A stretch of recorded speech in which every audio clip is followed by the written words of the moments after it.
En el año 66 después de Cristo estalló una revuelta judía en Cesarea contra el gobernador romano. El conato fue sofocado, pero el levantamiento llegó hasta Jerusalén, donde el ejército romano fue derrotado. El emperador Nerón envió en el año 67 a su general Vespasiano a combatir a los judíos. Durante los 2 siguientes años, Vespasiano recuperó Galilea y Samaria hasta llegar a las puertas de Jerusalén. Entonces fue nombrado emperador y dejó a su hijo Tito para que concluyese la toma, lo que haría tras un duro sitio en agosto del 70. Tito regresó a Roma a celebrar su triunfo, pero la guerra contra los judíos no había terminado. Los últimos sublevados resistían en algunas fortalezas, como la de Masada. El gobernador de Judea, Lucio Flavio Silva, acudió con una legión y varios miles de auxiliares poniendo sitio al enclave. Masada se encontraba en el desierto de Judea, sobre una meseta natural aislada no lejos del Mar Muerto. Los judíos se refugiaron allí por considerar el lugar inexpugnable, pero Lucio Silva, además de colocar los campamentos de sus soldados para organizar el sitio, hizo levantar una muralla que rodeaba la base de la fortaleza, impidiendo la salida de los sitiados, y encargó construir una gran rampa por la que acceder a la parte alta de la ciudad. Tras varias semanas, la rampa fue concluida hacia abril del año 73 y los romanos tomaron Masada. El historiador judío Flavio Josefo cuenta que los sitiados, al saberse perdidos, decidieron suicidarse en masa antes que caer prisioneros. Sin embargo, hoy hay fuertes dudas sobre este relato y es posible que la mayor parte de los sitiados cayeran ante las armas romanas. De estas y otras cosas hablamos con Alberto Garín.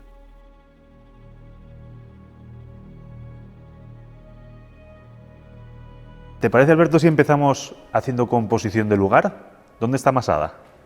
Bueno, Masada es un cerro independiente, aislado, que está entre los Montes de Hebrón y el Mar Muerto.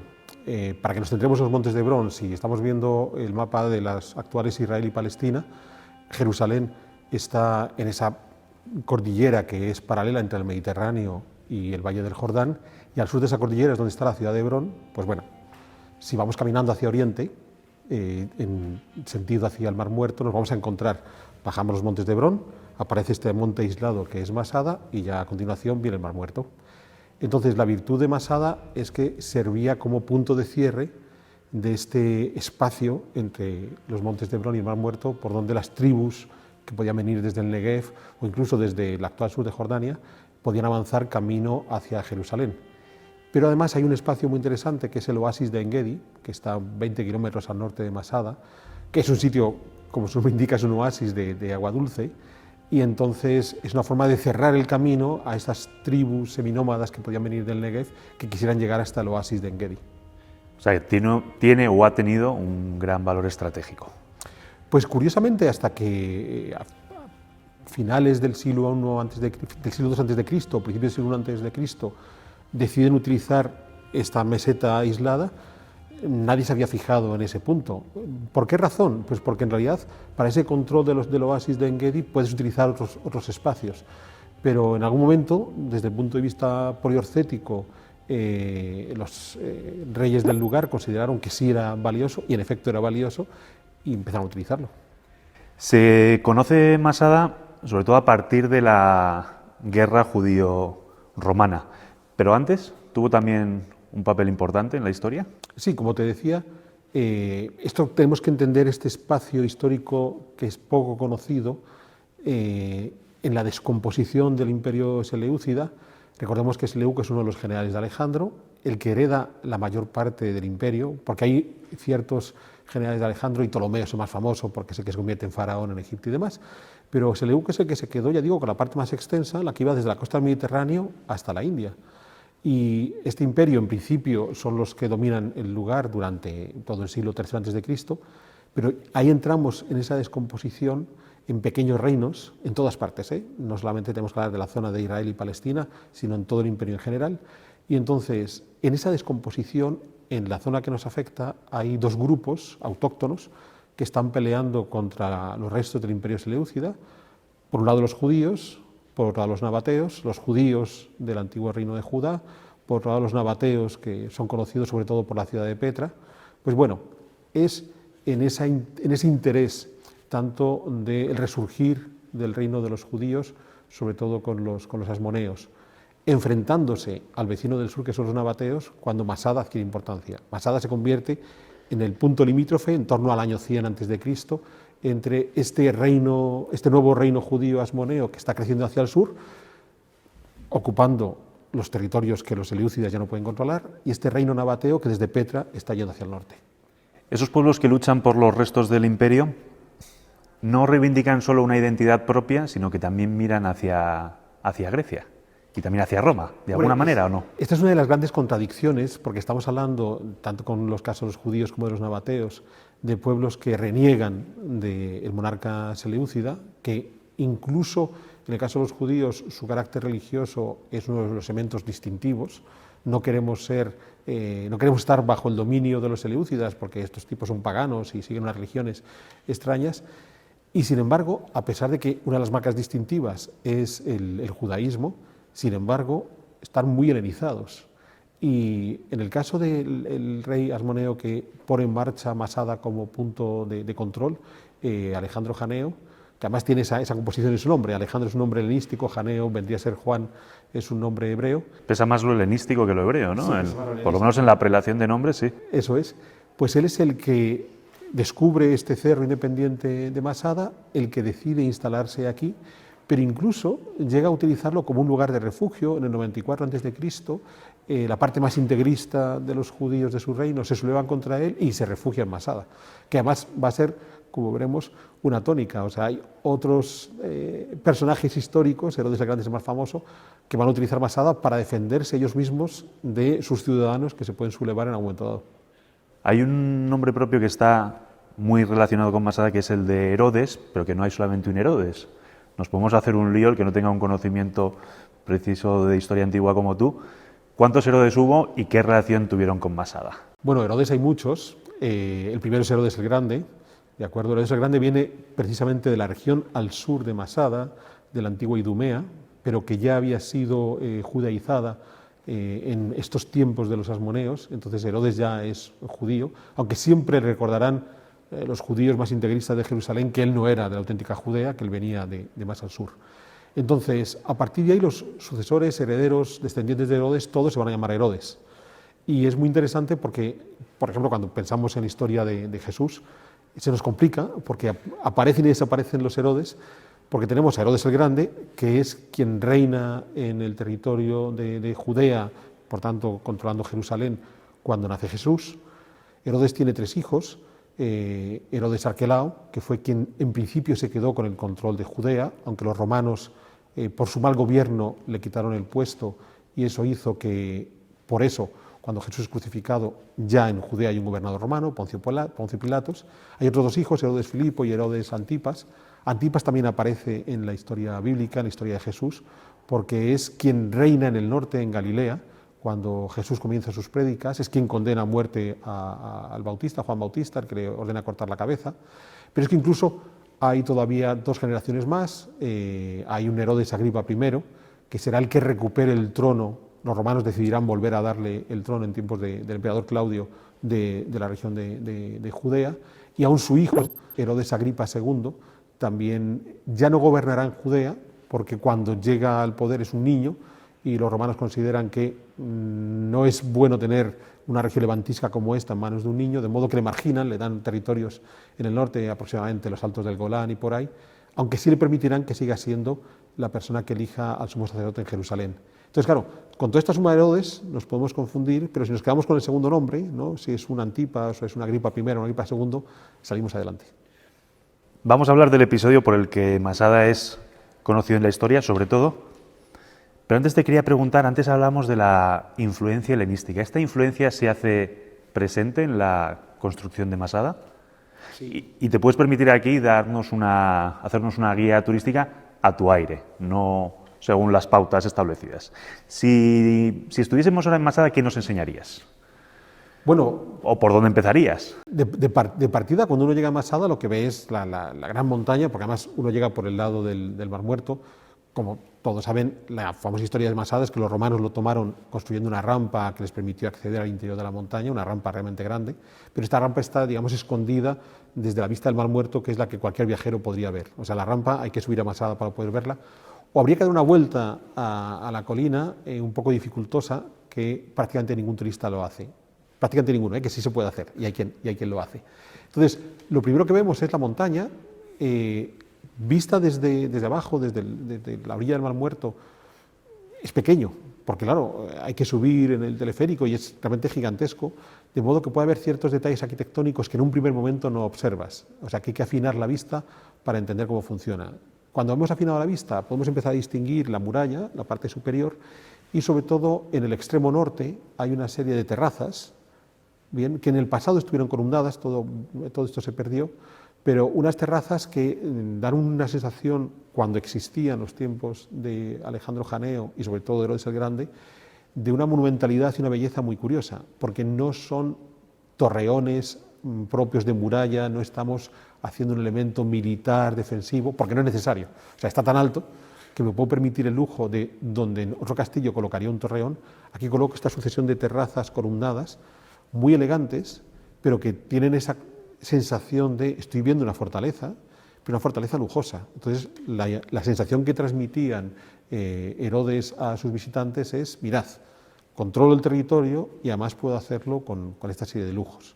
Ahí están haciendo un guiño al helenismo. O sea, la arquitectura helenística es una arquitectura que ya no se empecina en hacer obras monumentales, gigantescas, de unas dimensiones desproporcionadas, como podían ser las pirámides de los faraones egipcios o los zigurats en el mundo mesopotámico, sino este tipo de guiños más sutiles, donde, claro, ya la geografía me permite ubicarme en un espacio que es realmente noble. Entonces, en este espacio potente, poderoso desde el punto de vista militar, le añado estos elementos y entonces ya doy un paso hacia ese lujo que da un plus a la hora de expresar mi poder. Por supuesto, cuando vas subiendo a Masada en el teleférico, o si tienes la paciencia de hacerlo caminando, que hay que echarle piernas y sobre todo llegar muy temprano, porque Masada... ¿Cuántas horas o cuánto tiempo? Caminando, ¿cuánto se puede tardar en subir? Un poco más de una hora. Un poco más de una hora. Solo que ya digo, hay que hacerlo muy temprano por la mañana. Por el calor, por me el calor, imagino. porque llegas ya después de las 9 de la mañana y ya te torras. O sea, hay que estar muy temprano para poder subir caminando. Bien. Entonces, claro, cuando uno sube el teleférico es muy impresionante porque puedes ver lo que hay alrededor de Masada, la famosa muralla y los 8 campamentos romanos, que se siguen viendo muy bien. Pero ya cuando entras al yacimiento arqueológico, a la superficie, a la meseta, choca mucho porque lo primero que se ve, que es una cosa extraña, muy grande, es que un montón de edificios alargados, que son todos los almacenes, porque claro, la idea de Masada es, yo controlo desde aquí el territorio, si viene un grupo de seminómadas que pasan por aquí, pues puedo lanzar una pequeña compañía y los detengo, pero si lo que ocurre es que me van a sitiar los judíos integristas contra Alejandro Janeo, o me van a sitiar los asmoneos que están peleando contra Herodes el Grande, o me van a sitiar los romanos en la famosa batalla de Masada. Como voy a estar sitiado, tengo que tener muchos alimentos dentro para aguantar el sitio. Entonces, es una cosa que cuando uno llega le choca, porque digo, son todas estas estructuras alargadas para almacenar, y son muchas, porque había que mantener una gran cantidad de comida para estar seguros de aguantar el tipo mucho tiempo. Y al mismo tiempo hay un montón de aljibes. Claro, estamos al sur del desierto de Judea, o sea, aquí llueve muy poco, de modo que cada gota de agua que caiga tiene que almacenarse. Y lo hace muy bien porque en principio no se les escapaba nada. Y lo hicieron tan bien que Herodes el Grande se tomó el lujo, y volvemos al mundo helenístico, de construir termas. O sea, el tipo tenía espacios para sus baños. Claro, en un sitio donde prácticamente no hay agua, ¿por qué tienes termas? Bueno, es el reciclaje perfecto del agua. O sea, yo tengo ese agua almacenado, lo utilizo para darme el baño y lo vuelvo a almacenar, porque ese agua lo pueden beber los animales, si hace falta lo cuezo para cocinar o lo sigo utilizando para lavar, o sea que no desaprovecho nada. Bien, entonces claro, cuando ya entramos en el espacio de las termas, es un espacio puramente helenístico, excepto que ya hay tradiciones de termas antes del mundo helenístico, en el mundo, qué sé yo, de los fenicios, de los cananeos, pero claro, lo que Herodes estaba viendo era el final del mundo seleucida, el final del mundo helenístico, y es lo que está imitando. Hablabas antes de las pirámides, de los zigurats. ¿Puede hablarse, refiriéndonos a Masada, de una arquitectura del poder? Sí, totalmente, totalmente. ¿De estos son mis poderes? Sí, pero ya digo, mucho más sutil, porque la idea está en que, en principio, Ya digo, cuando uno viene desde lejos, cuando uno está bajando... ¿Impresiona igual que pueden impresionar las pirámides en un momento? No, por eso es mucho más sutil, porque cuando uno viene bajando desde Jericó y va viendo todas las colinas de Judea hasta los montes de Hebrón, si no sabes que Masada es Masada, pues es una colina más. Entonces, digamos que se esconde en el paisaje sin dificultad. Entonces, pero igual los que han venido desde el sur van viendo todo ese gigantesco muro que son las colinas de Judea, que miran hacia el Mar Muerto, y en mitad de ese muro pues hay sucesivas colinas y una es Masada. Entonces, de partida queda camuflado. Bien, es cuando llegas allí, cuando te enfrentas a la montaña, cuando descubres la montaña, cuando de repente descubres que hay un plus en esa montaña que no tiene el resto. O sea, que no es que te impresione desde 50 kilómetros al norte o al sur, sino que de repente aparece. Y cuando de repente aparece te sorprende aún más porque dices, ostras, en este mundo desértico, austero, riguroso, imposible de vivir, aparece ese conjunto palaciego.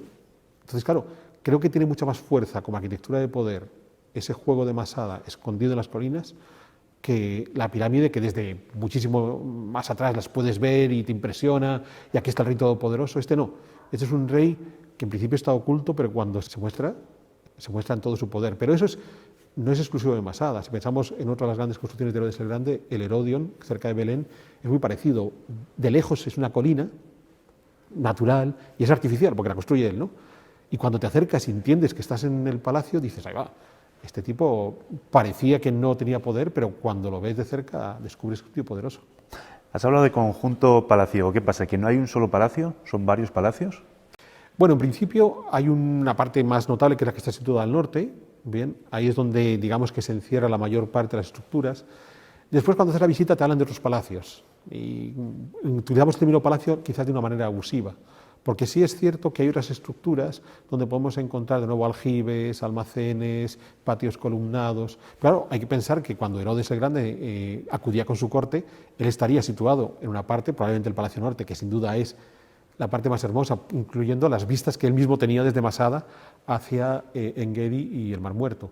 Pero había que instalar el resto de la corte. O sea, tendría unos consejeros áulicos, unos consejeros militares, y había que instalarlos. Entonces, esas otras áreas palaciegas que te cuentan en Masada, no es que Herodes tuviera 4 palacios, sino cuando él se instalaba, llevaba su corte, y su corte tenía que instalarse en las otras estructuras. Hablamos también del agua, o de la falta de agua, de la necesidad de aprovisionarse de agua y de alimentos, pero no solo los sitiados. Imagino que también en el desierto, para los sitiadores también es un problema el agua y la falta de agua. Sí, claro, eso es una de las claves que entendieron tanto los asmoneos como Herodes el Grande, e incluso después en la lucha contra los romanos, que los sitiados que estuvieran en Masada, en el momento que eran capaces de almacenar una cantidad importante de alimento y de agua, sabían que los sitiadores que estaban al sur tendrían ellos también un problema de alimentación y de agua. Claro, lo resolverían a base de aguadas, entonces tendrían que acudir regularmente hasta En-Gedi, hacia el oasis, para bajar. Pero claro, allá dependes de un viaje ida y vuelta de 20 kilómetros. Por supuesto, cuando los asmoneos o Herodes piensan en Masada, tampoco se esperan que en el futuro les van a llegar las legiones romanas. Son nabateos los que van a poder atacar Masada, o son judíos integristas de Jerusalén. Son unos pocos cientos, les va a costar rodear el espacio, si además tienen que ir a hacer aguadas a En-Gedi, van a dejar espacios abiertos, con lo cual incluso yo puedo lanzar un grupo y atacar a los que traen la aguada. Todo el esquema funciona muy bien hasta que lo que les cae encima es una legión romana con 4.000 tíos que son capaces perfectamente de rodear Masada y además hacer aguadas regulares sin problema. No solamente son capaces de eso, sino que son capaces de construir una rampa en un tiempo menor del que durante muchos siglos se ha pensado que se tomaron. O esto dice, ¿cómo se llamaba el historiador? Roth. Sí, Roth hace un artículo en los años 90 explicando la cantidad de tiempo que utilizan para hacer la rampa. Hay que entender algo. Primero, tenemos una legión. Estamos hablando en torno a 4.000 soldados que podían tener un montón de auxiliares, podían ser unos cuantos más. Estamos hablando de varios miles de soldados que han llegado a Masada y que lo primero que van a hacer es rodearla con una muralla y además con 8 campamentos controlando esa muralla, de modo que nadie puede salir de Masada. Entonces, ¿Quedan restos de los campamentos? Queda resto de todo. De todo. O sea, lo espectacular de Masada respecto a otros sitios, la propia toma de Jerusalén por parte de Tito 2 años antes de la caída de Masada, o pensando en el mundo hispano, ejemplos como Sagunto, como Numancia, que son parecidos. La ventaja de Masada es que quedó petrificado la estructura en torno a la toma. Entonces, claro, cuando uno está en el alto de Masada, ve la muralla y ve los campamentos. Bien, ve los muretes sobre los que se apoyaban las tiendas de campaña de los romanos. Claro, no están las tiendas de campaña. De modo que queda muy espectacular porque puedes verlo. Pero hay que pensar que ese tipo de soluciones, si hubiéramos tenido ocasión de ver la petrificación de lo que había hecho Tito para tomar Jerusalén, probablemente era mucho más espectacular, porque Jerusalén era mucho más grande, porque había más legiones, había más campamentos y demás. En cualquier caso, lo que nos va a ocurrir en esta toma es, primero hemos rodeado completamente el espacio, ya no se nos van a escapar, y a continuación la idea es, dado que los caminos, digamos, naturales para acceder, son los caminos los que utilizan los turistas hoy, tanto por la cara este como por la cara oeste, son serpenteantes, que están siempre ofreciéndose a los defensores que están en la parte superior, y por tanto un tío con una piedra desde arriba te va a abrir la cabeza, lo que tienen que hacer es otra subida y plantear una rampa. Pero que tampoco es novedoso en el hecho de que el propio Tito, para tomar Jerusalén, ya lo había hecho. Entonces, cuando Tito salta las murallas de Jerusalén, también construye rampas. Claro, las murallas de Tito en Jerusalén son 15 metros de alto, la muralla más alta son 100 metros. Entonces, lo que plantea Roth es cuánto tiempo tardamos en hacer una rampa, que la rampa se conserva, claro, nadie se molestó en quitarla. Una rampa que tiene 200 de largo por 100 de alto, 100 metros de alto. Una cosa brutal, colosal. Claro, uno puede pensar, esto tiene que ser meses, a lo mejor son años. Pero lo que nos explica Roth es, ¿qué haces con más de 4.000 soldados inactivos alrededor de Masada? Si se quedan esperando a que ocurra algo, pues vas a tener problemas de disciplina, aquello se te va a alterar, peleas. Claro, si pones a los 4.000 a hacer la rampa, es mucho más rápido de lo que imaginas. Entonces, Roth calculaba cuánto podía cargar en un capazo un soldado romano moviendo desde donde sacan la tierra, que no es muy lejos de donde está la rampa, bien, porque, como te digo, Masada es una estructura alargada norte-sur, entonces en su zona oeste es la que queda más cerca de las colinas de Judea, y allí está la cantera para hacer la rampa, o sea que no es una cosa tan complicada. Entonces, él haciendo cálculos, él dice, en realidad, a un ritmo constante lo haces en 9 días. Choca, pero claro, son 4.000. Bien, entonces él dice, bueno, vamos a hacer pausas, tenemos que hacer guardias y demás, pueden ser 15 días, 3 semanas, no se tarda más en hacer Masada. Bien, la rampa de Masada, que, insisto, choca mucho cuando la vemos, nos parece una cosa colosal, pero pues es cierto, si pones a 4.000 hombres a que de manera ordenada estén echando capazos de tierra, lo resuelves. Yo la primera vez que fui a Masada y todas las veces que he vuelto con la gente que me ha acompañado, yo siempre les he dicho, vosotros ponéis en la piel de los judíos que estaban arriba, asomados, cuando vieron llegar los primeros soldados romanos cargando el primer capazo, ¿no? El primero que echó a la tierra. O incluso cuando el general que está allí, Silva, le dice a los romanos, bueno, me hacéis una rampa, 200 de largo, 100 de alto, y entramos. Y claro, tú ves al judío que está el romano echando el primer capazo y dicen, ¿y estos? Y claro, que al cabo de 15 días lo que viste con un capazo se ha convertido en la increíble rampa, debió ser espectacular. O sea, como sitiado, debían decir, qué mala suerte, nos van a tomar, o sea, no hay de otra. Hemos procedido a tomar Masada, pero no hemos hecho composición de tiempo. Este hecho tiene lugar en el transcurso de la guerra judío-romana, que no es una guerra con dos bandos enfrentados, es una guerra más complicada. También puede hablarse de guerra civil, ¿no? Sí, es una guerra difícil de entender porque incluso en el último momento, cuando Tito está ya sitiando Jerusalén y están a punto de caer, todavía estaban peleándose entre los diferentes grupos judíos que tenemos. Hablábamos antes de la lista de los Herodes, ¿no? Entonces, incluso hablábamos de que Herodes el Grande había sido designado por Marco Antonio allá por el año 39 a.C. Los romanos llevaban un siglo interviniendo en la política de Judea. Y lo que ocurría es que había judíos que habían aprendido a convivir con el mundo romano, que se habían helenizado, y en los tiempos de estas guerras, de esta primera guerra judeo-romana, el mejor ejemplo es el propio bisnieto de Herodes el Grande, Herodes Agripa II, que incluso durante la guerra sus tropas judías colaboraron con los romanos.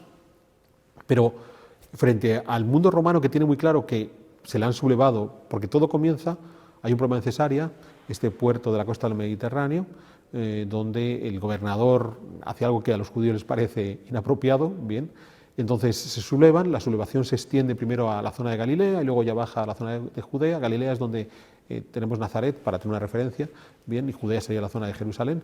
Entonces se extiende toda la revuelta, el gobernador de Siria trata de aplacar la revuelta, no logra tomar Jerusalén y cuando se retira encima le derrotan, bien, incluso uno de los caudillos que le derrota, ya está ahí Simón Bargiora, que será uno de los grandes líderes de la revuelta. Entonces, todo esto lo que provoca es un primer momento en el que, salvo el propio rey Herodes Agripa II, que siempre va a estar a los romanos, el mundo judío, que ha tenido siempre sus tensiones, por un primer momento se unifica frente a un enemigo común, pero esa unidad les dura 2 días. Al momento ya están otra vez las diferentes corrientes. Aquí es muy curioso porque son términos que podemos conocer de la historia bíblica. Bien, en esencia tenemos 4 grandes grupos. Por un lado están los fariseos, que son los judíos que siguen la tradición del Talmud, pero que consideran que se puede interpretar, que no hay que ser riguroso de al pie de la letra, yo me lo sé todo y ahí está, ¿vale? Entonces, en esa interpretación cabe la posibilidad de una negociación con los romanos, ¿de acuerdo? Luego tenemos a los saduceos, que son íntegros, lo que dice la tradición es lo que es, aquí no hay ninguna interpretación, ¿vale? Son los más, entre comillas, puristas. Hay un tercer grupo que son los esenios, que están al margen de todos estos problemas, ellos no tienen ningún interés por pelearse con nadie. Esto los podemos vincular con el grupo que estaban en Qumran, el lugar donde se encuentran estos manuscritos del Mar Muerto. Digamos que es una especie de monjes alejados del mundo y demás. Y el cuarto grupo serían los celotes, que es la parte de los fariseos, que entienden que el Talmud se puede interpretar y demás, pero que se oponen completamente a los romanos. ¿De acuerdo? Entonces, claro, aquí ya va a haber una serie porque los fariseos se podrán llegar a entender con los saduceos. Bueno, interpretamos el Talmud, pero podemos convivir con los romanos. Los celotes no quieren vivir con los romanos. E incluso hay un grupo de celotes, que son los más radicales, los sicarios, famosos porque apuñalaban a sus enemigos con una sica, con un... Dan nombre. De ahí lo de sicario. Claro, de partida son celotes radicales y al final cualquiera que quiera apuñalar a su enemigo pues se mete en los sicarios. Por eso hay un debate historiográfico interesante de cuántos de los sicarios eran celotes. Pues bueno, cuando aparece Vespasiano, enviado por Nerón a combatir a los judíos, Vespasiano se encuentra todo este enredo. Entonces, claro, solo tiene que ir aprovechando las rivalidades, porque es muy curioso, Flavio Josefo, el famoso historiador, era parte de este mundo levantisco que se había sublevado contra los romanos y gobernaba Galilea. Y él, cuando ve llegar las legiones, se pasa al bando de los romanos, y se pasa al bando de los romanos no solamente porque pueda tener temor de que los romanos le derroten, sino porque está en contra de las actitudes más radicales de los propios judíos. Y aquí es muy interesante porque lo que sabemos de la toma de Masada es básicamente lo que nos cuenta Flavio Josefo, y la historia de Flavio Josefo tiene una intención política manifiesta de decir yo hice lo correcto negociando con los romanos, no fui tan bruto como los que se fueron a Masada y que terminaron por morirse todos. O sea, podemos decir que Flavio Josefo en este episodio concreto, más que historia, hace propaganda. Bueno, en este y en toda la historia que describe. O sea, claro, Flavio Josefo tiene un problema y es que cambió de bando y tenía mucho que justificar. Entonces, claro, cambió de bando sin dejar de ser judío, entonces en su historia hace una gran alabanza de su cultura, pero va poniendo aquellos puntos críticos que considera donde los judíos han podido equivocarse, y un ejemplo sería Masada. ¿Y qué interés podía tener Flavio Josefo en relatarnos el suicidio colectivo? Si es que podía haber algún interés. ¿Se suicidaron realmente? Bueno, eso es lo que él cuenta y pasó a la leyenda de Masada, pasó. Es un debate que desde que el gobierno de Israel comenzó oficialmente las excavaciones de Masada, incluso antes de que la guerra de los 6 días cuando ocuparon Cisjordania, ya había excavaciones en Masada, bien, entonces se buscan pruebas del suicidio colectivo. ¿Por qué se buscan pruebas? Porque en principio en la moral judía el suicidio no es aceptado, de modo que choca que los judíos más integristas que se oponían a los romanos que se refugian en Masada terminen por suicidarse, aunque lo que cuentan es que fueron sorteando quién mataba a quién, de modo que en principio los hombres soldados son los que van matando a las mujeres, los niños, los más débiles, luego el grupo se va quedando más pequeño hasta que el único que se suicida es el último, porque todos los previos van matando a sus compañeros, de modo que solamente se habría suicidado uno, ¿no? Entonces, incluso cuando visitas Masada, te cuentan que han encontrado unos pedazos de cerámica donde están los nombres, donde se produjo el sorteo y a quién le tocó ser el último que se matara a todos los demás. Entonces, encajaría con lo que Flavio Josefo va a contar. Pero en realidad lo que tenemos aquí es un Flavio Josefo que quiere jugar a ser literato. Y entonces, el hecho de que pueda haber un suicidio colectivo para Flavio Josefo no era desconocido porque había ocurrido en muchos otros lugares previamente, y él conocía, es un hombre culto que lo sabe. Y de nuevo, volviendo a la historia hispana, los casos de Sagunto y de Numancia eran conocidos en la época antigua, ¿no? De pueblos que resistían hasta el final y que terminan por suicidarse. Entonces tenemos este profesor de Harvard, Cohen, que hace una relectura de Flavio Josefo. Primero, las pruebas arqueológicas no son nada concluyentes de que se suicidaran, porque han encontrado grupos de muertos diseminados en diferentes lugares, o sea, no se ajusta a lo que Josefo cuenta. Hay un grupo que se salva, mujeres y niños que se esconden en los aljibes, y entonces cuando los romanos entran los encuentran. El propio relato de Josefo es una cosa muy curiosa, porque los romanos construyen la rampa, suben la torre con la que van a hacer el asalto final, y justo cuando hacen el asalto final, bueno, muchachos, seguimos mañana, son las 5 y nos tenemos que retirar, fichar y nos vamos. Entonces, eso les permite suicidarse de manera colectiva. Entonces es una cosa muy oscura, porque los romanos que están a punto de tomar, ¿por qué no asaltan la ciudad? O sea, ¿por qué les dan tiempo de sobra? Porque incluso desde el punto de vista estratégico es absurdo. O sea, si tú has colocado ya la torre, a lo mejor el judío aprovecha y se escapa por la rampa. O sea, que no tiene sentido lo que está contando, lo que está dando Flavio Josefo. Y en realidad lo que él pretende en este relato, que es lo que explica Cohen, es que, primero, el suicidio está mal visto en la moral judía. Entonces, si te estás suicidando, es que estás haciendo algo incorrecto contra la moral judía, ¿vale? Pero incluso, segundo, lo que Josefo pretende mostrar es el camino correcto era negociar con los romanos. Y el camino incorrecto es lo que hicieron los que resistieron en Masada, ¿no? El Azar Bar Yair y sus colegas. Entonces, él no lo muestra como un ejemplo de heroicidad, de resistencia al invasor, de lucha por la libertad. Lo muestra como un ejemplo de los que se equivocan terminan por hacer estas cosas. Claro, lo que Flavio Josefo no sabía es que con el paso de los siglos, pues la leyenda del suicidio colectivo se convertiría en símbolo de heroicidad, e incluso para el actual Estado de Israel, para muchos israelíes, es un ejemplo de cómo hay que pelear hasta el final por la libertad. Entonces, lo que Flavio Josefo pretendía, 2000 años después, le ha dado la vuelta por completo y se ha convertido, para él fue una justificación política y hoy sirve de justificación política para otros intereses. Al final no hemos inventado nada, ¿no? Está todo inventado. Final, pero bueno, por lo menos en cuanto a propaganda se refiere, está todo inventado. Sí, pensamos que hasta que ayer nos surgió, no sabemos qué político, no sabemos qué medio de comunicación, nunca se había ocurrido en la historia, y este es un bonito ejemplo.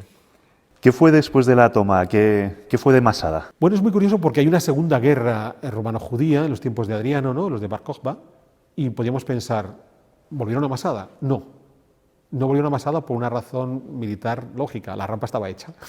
De modo que si yo me subía a Masada, los romanos lo tenían muy fácil, solo tenían que subir por la rampa, porque ya te digo, una vez que la has construido, no vas a mandar a la nueva sublevación de judíos a desmontar la rampa. Entonces, de partida, lo que los romanos hacen es colocar una guarnición en lo alto de Masada, precisamente para evitar que en el futuro pueda haber otro grupo de judíos rebeldes que quieran tomarlo.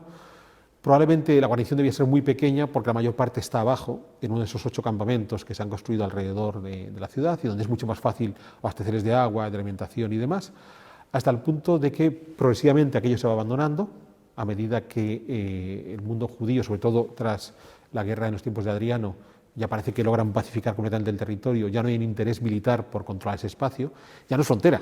O sea, recordemos que Masada comienza como frontera entre judíos y nabateos. Ya no es el lugar de refugio de los judíos albantiscos porque hemos acabado con toda la revuelta.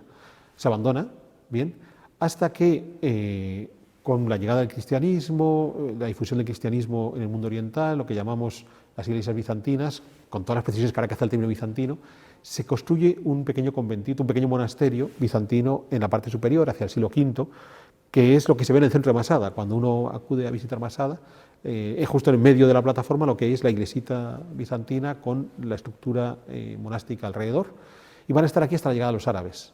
Entonces, cuando llegan los árabes a la región, en el siglo VII, los monjes abandonan el monasterio y Masada se olvida. Y se va a olvidar hasta que los arqueólogos del siglo XIX empiezan a buscarla de nuevo. Y la buscan, porque claro, han leído a Flavio Josefo, aquella colina donde resistieron y demás, y como te digo, está camuflada entre las comunidades de Judea, o sea, no es algo que uno vea de manera inmediata, y por supuesto hay que subir. Entonces, claro, es muy divertido pensando de nuevo, los arqueólogos del siglo XIX podían decir, es aquella, es aquella, es aquella. Claro, subirte cada uno de estos cerros no era sencillo, y es lo que va a hacer que la gente deje de subir, porque ¿para qué vas a subir? O sea, nadie se había preocupado en ocuparla hasta los tiempos de Alejandro Janeo, nadie se va a molestar en volver a utilizarla después de la última revuelta de los judíos contra Adriano, hasta la actualidad, que se ha convertido en un atractivo turístico de primer nivel para Israel. Y ya digo, el gran atractivo, más allá de la leyenda, de la resistencia, el suicidio colectivo y demás, es poder ver petrificado esa toma de la ciudad a través de la muralla, los campamentos, la rampa. Insisto, todo eso que te pueden contar en Numancia o en Sagunto, que te pueden contar en la toma de Jerusalén y en otros muchos ejemplos de batallas antiguas, de lo que te dicen, lo que hicieron, cómo lo construían y demás, ahí está. Entonces, eso es lo que sorprende de Masada, que tienes petrificado para siempre un capítulo militar muy específico que por lo general son estructuras que tienden a desaparecer, pero que en Masada se van a conservar para siempre. La arqueología del 19 no es como la del 20 y el 21. No, porque claro, en el momento que los romanos la utilizan como guarnición, si hubiera habido algún objeto de interés, ya se lo habían llevado a ellos. Entonces lo que le ha ocurrido a Masada es que se ha ido cayendo. ¿Han podido recuperar algunos elementos arquitectónicos los bizantinos para hacer su convento? Indudablemente. Después de eso, ¿han podido reaprovechar otros elementos para bajarlos a las construcciones alrededor? No, bajar de Masada tiene mucho mérito. Entonces lo que ha sucedido es que se puede ver bastante bien lo que se conservaba. Claro, ¿cómo serían las cubiertas? Porque a la larga lo que nos van a faltar sobre todo son tejados. Entonces es posible que en muchos casos fueran tejados de fibras vegetales. Entonces claro, eso se pudre con el paso del tiempo, o de madera, y se quema cuando los romanos toman la ciudad. Entonces no había la posibilidad de que los arqueólogos del 19 hicieran grandes destrozos porque no había cosas espectaculares, monumentales, no hay el sarcófago del faraón que voy a sacar, no hay el altar de Pérgamo que me puedo llevar a Berlín, no hay este tipo de cosas espectaculares que te puedes llevar de Masada. ¿Sabes que Academia Play ya está trabajando en la producción de un viaje a Masada para hacer a los seguidores una visita guiada, no virtual, sino real en el sitio? Ajá. Que tú vas a ser el guía y que nos vamos a llevar a Díaz Villanueva con las cámaras, para que no intervenga demasiado. Pues sería una idea fantástica, porque además todo lo que estamos contando aquí, si podemos grabarlo y con un buen cámara para que podamos entender mejor lo que estoy contando, es fantástico. Pues lo vamos a hacer. Muy bien. Alberto, muchas gracias. Gracias a ti, Gonzalo. Academia Play lanza su tercer libro.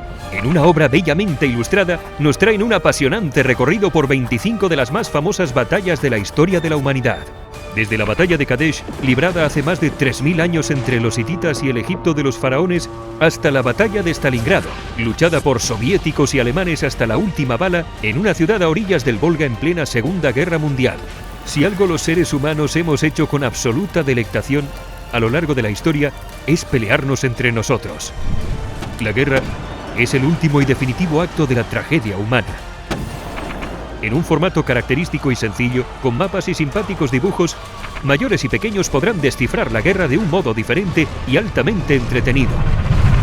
Batallas de todas las épocas en las que se incide en cómo se llegó hasta ellas y las consecuencias que tuvieron.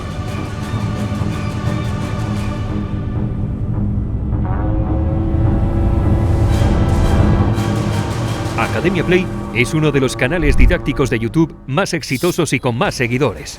Sus suscriptores se cuentan por millones. El libro está escrito por Alberto Vidal Guerrero, Alberto Menéndez Ingra y Javier Rubio Doncé. Está editado por La Esfera de los Libros y el prólogo corre a cargo del exitoso divulgador Fernando Díaz Villanueva. Haz que tu experiencia de aprendizaje sea épica.